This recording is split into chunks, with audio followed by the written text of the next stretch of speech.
नमस्कार मित्रांनो, आज मी इथे आलू भेंडीची भाजी बनवत आहे। इथे मी अर्धा किलो भेंडी अशी काप देऊन कापलेली आहे आणि आलू घेतलेले 2, त्याचे पण मोठे मोठे स्लाइस कापून घेतलेले आहे। आता इथे मी आलू आणि भेंडी हे तळून घेणार आहे। इथे मी पहिले भेंडी तळून घेत आहे। तुम्हाला एक बॅच भेंडीची तळून दाखवणार आहे मी। इथे बघा, इथे मी तळत आहे भेंडी छान अशी ब्राउन आली पाहिजे, छान तळल्यासारखी दिसली पाहिजे। बघा, इथे चिमलेली आहे भेंडी, छान चिंबत आली की भेंडी काढून घ्यायची, म्हणजे शिजायला वेळ लागत नाही खूप। इथे मी आलू शिजवून घेत आहे। आता आलूला पण छान असा गोल्डन कलर आला पाहिजे, तोपर्यंत याला शिजवून घ्या। छान असं परतून घेत आहे। नंतर याला मी झाकून शिजवणार आहे। तरी पण थोडे शिजवून घेतले तेलामध्ये तर खूप वेळ लागत नाही आणि चवीला पण भाजी खूप छान होते। तर तिथे उरलेल्या तेलामध्येच मी जिरं मोहरी घातली, कांदा घातलेला आहे, एक कढीपत्त्याची पानं घातले आणि हे छान परतून घेत आहे। सिंपल आणि सोपी रेसिपी आहे। नेहमी साधी भाजी खाण्यापेक्षा या प्रकारची भाजी तुम्ही नक्की एकदा ट्राय करून बघा, तुम्हाला पण फार आवडणार।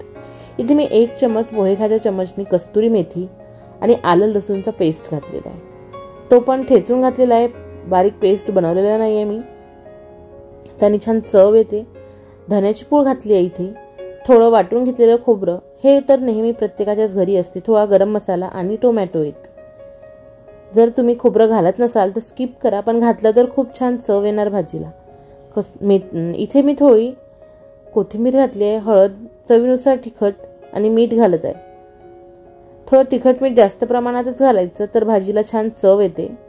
आणि विदर्भातली भाजी म्हटलं तर तेल तिखट मीठ हे जास्तच असते इकडे, तर तुम्ही त्या प्रकारे आपल्या विचाराने कमी जास्त करू शकता।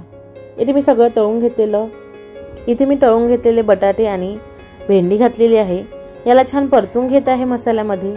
आता याला मी झाकून ठेवत आहे। याला मी 5 मिनिटं झाकून ठेवत आहे आणि 5 मिनिटानंतर आणखी फिरवून घेत आहे। बघा, इथे या प्रकारे छान फिरवून घ्यायचं आहे। शिजत आलेला आहे आलू आणि भाजी शिजलेलीच आहे, तरी पण मी याला थोडा वेळ झाकून ठेवणार आहे आणि मग पुन्हा याला परतून घेत आहे।